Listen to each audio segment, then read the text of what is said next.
This is the Global Podcast Network, where executives and professionals connect, share, and inspire. Stay tuned for the conversations that drive success.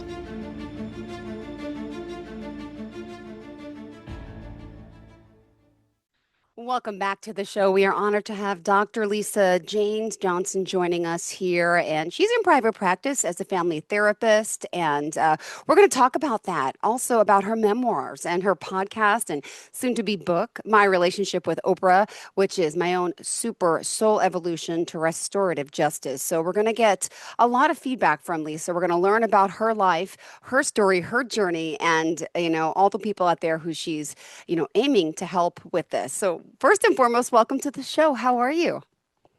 Thank you. I'm really good. Can you hear me okay? I hear you. You look great. I want to start off by asking, are you currently in Albuquerque? Is that where home is for you? I am. I'm in Albuquerque. I have a home office in Nob Hill, Albuquerque, which is near the University of New Mexico. Beautiful. We're excited to get to talk to you. And obviously, for those of you who may not know, she did appear on the Oprah Winfrey Show many years ago. We're going to talk about her inspiration behind this all and her own journey. So let's start off by just getting to know you. Where did you grow up? Tell me about your childhood. And if you don't mind, Okay, let's evolve it into career-wise and how this all happened. And we'll get through that whole story. sure, Thank you. sure.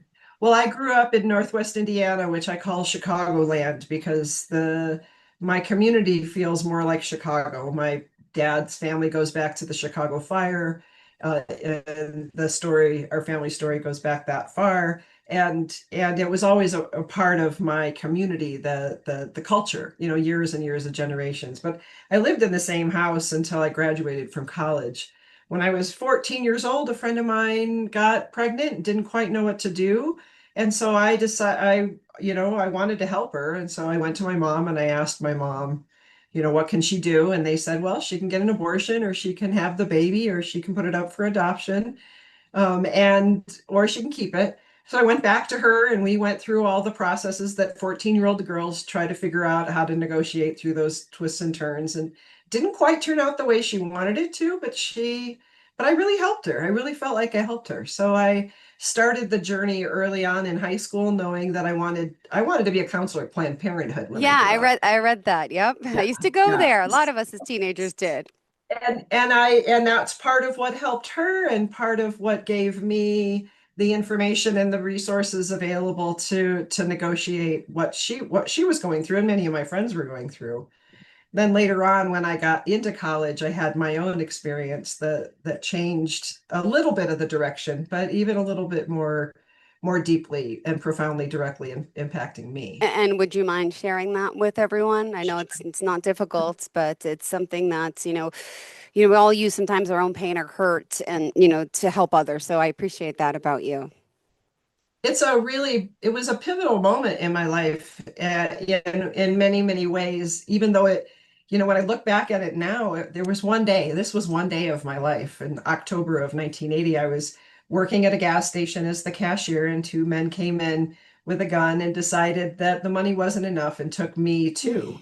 I had always grown up in a very, supportive family. I'd never had a question about calling the police or reporting it, or doing whatever was necessary to make sure that they stopped hurting people. And there were several other situations involved at the time that these two men were involved in, that the police were very, very interested in making sure that these two guys went to prison. And I was an excellent witness. I was very verbal, as you may notice. I was very eloquent and a good communicator. Yeah. And throughout my college education, I went to multiple hearings and trials until both of them went to prison for the crimes committed against me. So by the time I graduated with my bachelor's degree in clinical and developmental psychology, I had had this Wow. experience with the legal system that had been very, very successful for me. As far as I was concerned, the legal system worked really well for me. And I didn't see some of the flaws in the system at the time that later led to different outcomes that I never could have imagined. I thought when I graduated from college that this was this chapter of my life was over, and I was moving on to take that experience. I really, really felt when it happened to me, like we all say, why did this happen to me? And I Yeah. felt like the answer was because I'm supposed to use this experience to help other people. So I became a rape victim advocate while I was in college. I also worked in a child care center. And then when I got my bachelor's degree in developmental psych and clinical psych, I was primed to work as a legal advocate in a child sexual abuse program in one of the western suburbs of Chicago. So I really had personal experience and a very successful experience at dealing with the court system. And so I came through with my degree feeling very confident and capable of helping other families, other people negotiate the legal system involved when there's been a sexual abuse. Got it. Well, thank you for And that was sharing what our that. agency specialized in. And then what So happened next after this journey? So now you're going to school, right? You're getting your degree. You're an advocate. How do we get to the Oprah Winfrey show, if you don't so mind me asking? Or So when I was working at it was called the Des Plaines Valley Community Center, and one of our clients heard on the Oprah Winfrey Show that, call in today to get tickets to be in the audience at the Oprah Winfrey Show. We're going to do a show about a teacher that had been accused of sexually abusing students in some of the southern suburbs of Chicagoland, Cook County. And that was a part of our community, and that was the program we worked with. So it was myself and my supervisor and the therapist from the program. The therapist brought her sister, whose son had gone to school had the teacher that was involved in the accusation. And also the client who had called and said, let's get tickets. We all showed up for the show, and each one of us said something from the audience to the panel of experts on the Oprah Winfrey Show. It was a fascinating experience. But Oprah wasn't who Oprah is yet. It was the Oprah Winfrey Show. It had been AM Chicago. It was now her yeah, show. But this was 2 weeks before she appeared at the Oscars for The Color Purple, and months before she went to syndication. So it was still very low key Oprah. Chicago. Like, yeah, local, local, Yeah, local superstar. Yeah. local star that, yes, I used to watch, but yeah. And I had already made a life out of trying to make the world a better place, taking my experience and what I call restorative justice. Many people call restorative. I didn't know Mm-hmm. there was a word for it then, Okay. but restorative justice is really the lens through which I took my experience and tried to make sense of it and make the world a better place. I think we have negative experiences because there's something we're supposed to do with. At least I did. I was supposed to do something with that experience. And yeah, so restorative justice means I wanted to go out and stop the things that happen that make people turn out like the people who hurt me. I just want that kind of, and that looks to me like a lot of child abuse, violence, family dysfunction. So that's why I became a family therapist. Amazing. Wow, what a journey, what a story. And here you are continuing to inspire others, and to really not just about your story, but it's about helping those out there. So let's talk. Now, how did you get involved with starting to write these memoirs and the podcast? I want to hear all about it. So even in 1986, when I was on the Oprah Winfrey Show, I felt like I had an Oprah story. The fact that I'd gone to testify in court, that there were these other crimes involved, that the police were really standing behind me, that I had some really what I felt like were good experiences with the legal system, and that felt like the kind of story that you might show on an Oprah Winfrey Show. So I always had in my mind, someday I might write the story about that. And then things changed so much about the legal system, including the fact that I moved to New Mexico to work and with kids on probation, and I worked with kids in the school systems. I really helped a lot of people change their behavior so that the abuse would stop. But the changes in the legal system were, in my case, became so fascinating over time that it was kind of hard to ignore some of the problems in the justice system, even in a case that turned out for me as well as it did. At the time when the detectives were doing the investigation, they hypnotized me to help me remember the license plate number. And also because one of the people who had assaulted me kept a parka over his head all the times that he was in lighting, and I really only saw him when his face was right in front of mine. And I didn't want to remember that. So when they hypnotized me, they had me separate in my mind the context in which I saw the face. And immediately after that, I could see the pictures and I could look at him and I wouldn't be terrified to point at my finger. And that experience of being hypnosis and knowing how different you can feel and how different your brain works in a state of relaxation like hypnosis eventually led me to learn how to do eye movement desensitization and reprocessing to help people overcome trauma responses. And in the training for that, it helped me a great deal. Even my training as a therapist to do EMDR helped me to process my own experience with this situation. So when I had to revisit the story over and over and over again as the legal situation changed over the years, I'll just say that it didn't, although the two men who went to prison, I absolutely, without a doubt, believe the right people went to prison. They've both been exonerated and awarded several $1 million for wrongful imprisonment because of the misbehavior of the police at the time of the investigation. So when you look at the justice system and how it's all designed to punish the offender, which I agree, I wanted that behavior to stop.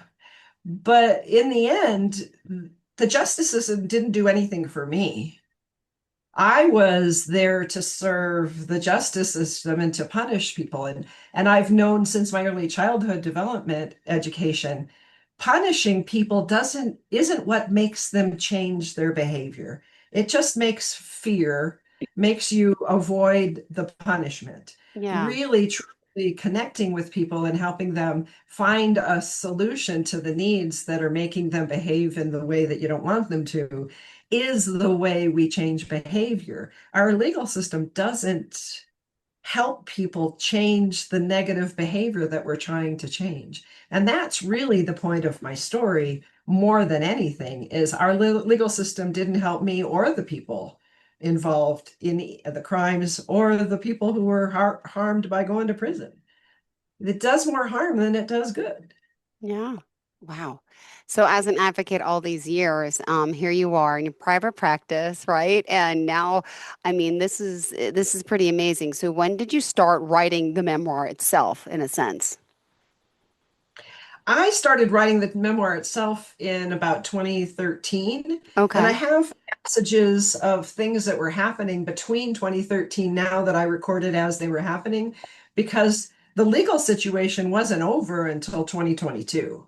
The legal situation that started in 1980 when I was working at that gas station was finally resolved in January of 2022, as far as the legal system is involved at this point. So having this come up over and over and over in my life, I started writing and I started writing and I've gotten a lot written about what it was like to actually go through the process.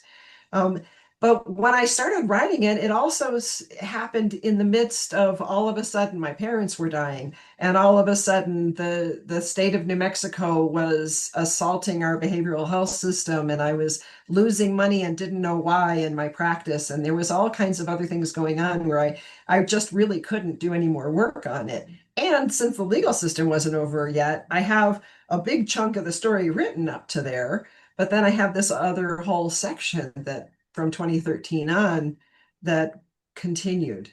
The interesting thing is that I've organized it around the different products that Oprah has produced. Oh So the first gosh, section is wow. about it's like me being on the Oprah Winfrey show and talking about what happened. And then there's another section where we're talking about restorative justice with an author from the book on repentance and repair. Her Reverend or Rabbi Rutenberg, her name is Danya Rutenberg. I would love to have her participate in our interviews in a future podcast and talk about how she would approach that kind of a case. That's one of the things that I'm doing in the story, is taking that vision of restorative justice at each section of the legal story involving my case, and saying, okay, if we took restorative justice principles and applied it to this situation, not knowing what happened yet in the future, how would we have handled this? And then the next chapter. So there's DNA and evidence question involved, and there's the me being hypnotized involved, and then the police being involved, and the evidence left at the side of an off-duty police officer that was killed. There's all these other little things, and how would restorative justice approach these situations? Yeah. It becomes more and more complex as we go along, which is why the podcast is not going to be just short. There's a lot to say. It's Oh, I'm very glad we have more episodes. That's great. And of course, feel free to great. bring Yeah, on any guests, that you would like. That's a great idea, really. I would love that. I would love that. I've reached out to her to see if she could, but you know how you do, you reach out to somebody through their podcast, their website or whatever. I don't know her personally. I've just read her book a couple times. Oh, well, let me just also ask. I know in the notes I was reading about your sister, someone very special to you. Um, Yes. could you talk just a little bit about that? I know, and some of the obstacles maybe you've overcome. Clearly, the one major hurdle, I've heard about, but anything else in life that's, has been, up and down for you too? Well, there's a lot, as you can imagine, over the years that I've overcome. But my sister, one of the one of the things about my sister, her name is Edie O'Laughlin. She's my oldest sister, and I refer to her as my emotional mother. I had a mother; she was in the home the whole time, but I'm the youngest, and when I was born, the family organized around my sister Edie and Phyllis were going to get to take care of my sister Wendy and I. Wendy's 2 years older than I am, and my sister Edie and Phyllis, they loved taking care of us. We were like live baby dolls. But if you Aw, can imagine what it feels like to be cared for somebody who loves taking care of you, it feels like a mother. yeah. And and so my emotional connection is to that person, my sister Edie. So even though she went away to college when I was in elementary school, I still have this emotional connection to her. She's the person that I turn to for support. So I, as one of those people who you feel like loves you unconditionally, no matter what, and has been consistent over the years. And back to the Oprah thing, after being on the Oprah Winfrey Show, I didn't really watch it very much, but my sister Mhm. recorded it every day, and she watched it every day, and she would say, "Oh, did you hear about this? And did you hear about that?" And just like anybody else having a conversation about the show, I was continued to be influenced by the show just because of my sister. She was my primary advice giver. She was the person I go to for any kind of emotional support or questions. Um, Especially since my mother was, moving further and further away as she aged from being very functional. That was a big deal. Well, thank you for sharing that. And I know there's still so much more to get to know. And being it's our first show together, I just love that you're here to help inspire. What other message do you want to give to your listeners about the work you're doing and obviously the podcast and this memoir? I'm I really want to make sure that people understand that no, I don't think I was being punished for what happened to me. I think I was given an opportunity to stretch and grow and to learn from an experience and put that use that, and I feel like I've really benefited from having a community of support like my sister and my family, and some really solid foundations and a system that really works for me.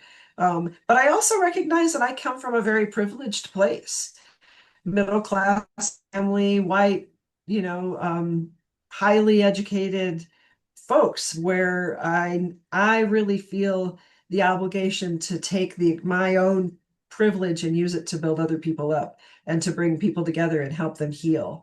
My practice is focusing on trying to overcome the impact of trauma on your relationships. And that's what I was doing with my own experience, is taking my experience with trauma and trying to put it to use to help heal relationships. Wow. Well, thank you so much. Well, it's fascinating to meet people and to share, the impact that you've had on them. Have you had people, that, have come to you and have mentored with you? And, could you share some of that and what that means to you? Yes, I've had several different people, both like students who've come and worked with me over the years, and one person that I'm thinking about right now that was a former client, began working with me when she was in her 20s, and we continue to work together even though she's become a therapist herself and moved out of state because I have been one of those role models to her. Can't mention her name because she's a former client, but if she listens to the podcast, she'll know who she was. She's been with me over the years. I remember the day she said, I'm going to go back to school and become a marriage and family therapist because you've helped me so much. And then even after she did that, she came back to continue to do further work on herself. And I've just seen her grow over the years. I think one of the things I love the most about being a family therapist is it broadens my perspective on the generations of I can help you throughout the generations. I had this one kid I was working with in high school, and in the end, saw her grow up through parenting and relationships and grandparenting even. I'm getting old enough for that to be able to even see my clients become grandparents. So it's lovely to be able to be involved in the different developmental stages of the families that I work with, individuals and families. Beautiful. Well, we love hearing that. And we still have 4 more minutes left in your show. And for those out there that also, are here to, come see you and seek, the mental health that you offer as well in private practice as a family therapist, may I ask, is this only in Albuquerque, or are you able to work telehealth outside, in different states? I am only licensed in New Mexico, Okay. and so I can work with anybody within the state of New Mexico. And I do have several insurance panels that I work with. I'm in Albuquerque physically, but I've been doing telehealth even before the pandemic. In fact, one of the things that I felt pretty skilled at during the pandemic was helping all my colleagues transition into doing telehealth. Now people are on video all the time, very comfortable with it, but I remember what it was like to do this. In fact, I'm still using the same camera that I did when I was, 10 or 15 years ago when I started doing telehealth with people. So I've had clients all over the state, say, as far down as Las Cruces and Carlsbad, and as far north as Santa Fe and Taos and Aztec. I don't know if you know that where that is. That's almost in Colorado area. So yeah, is if we can do a video screen and we can connect that way. There have been some changes that make it more allowable, and it's amazing how much more accessible it is for people now, and I appreciate it. It That really is. Thank you so much. And tell us now, you are all over, is it YouTube? Is that where we could see more of the podcast? Yes, I'll put these on podcasts. I've developed a website for my relationship with Oprah.com. And so I'll be uploading some of these podcasts to the ones that we produce, I'll put up on there. And that's where you can find me. And as I get ready to publish the book, the information will be coming through on that. The inspiration I got from my writing coach was do a podcast that'll help you write. And I think he was absolutely right. I think it's true. It really has inspired me to be very productive. So I'm super Ah. excited to And, all and together. and I know we've kind of we're going back to the beginning, but if you were just tuning in a little later, I know you were going to talk more about this journey that you went through with your own criminal case. And can I just ask, because I also read that so you were called to testify, right, against the man who assaulted you, and you said he was convicted, but then he was exonerated, right, in 22. Correct. How did that He was change? Okay. it's super confusing in the sense that Yeah. I think, if you look at the reason why the person went to prison in the first place, I think we did the right thing. My Yeah. and I really, even though some of the behavior on the police was not acceptable, Hmm. I believe that the end in terms of stopping people from hurting people was met. And that's really what I was interested in. From there, I think our justice system needs to do more. And it became a retaliative back and forth, using the legal system to try to the only way these people had to get out of prison was to say something went wrong. And you know what? Something did go wrong. And so they've been exonerated both for the crimes committed against me and for the Hammond police officer being murdered. Even though I think the evidence is there that the facts were correct. So it's fascinating. It's like it doesn't even matter what the facts were. It doesn't matter. Justice doesn't have anything to do with the facts. Got it. Well, It's, thank you so it much has more to for. do with who made the better argument. Oh. Well, thank you. It's a pleasure getting to know you. And for those wanting to reach out, go to myrelationshipwithoprah.com. And how else can we contact you? For my private practice, to go to the website lisajohnsonlmft.com, and that's L as in licensed, M as in marriage, F as in family, T as in therapist. Beautiful. So just my name, lisajohnsonlmft.com. Great. Well, thank you so much for being here, for joining us, and looking forward to the next time we get to connect. Thank you again for sharing your story, and can't wait to chat again. Thanks.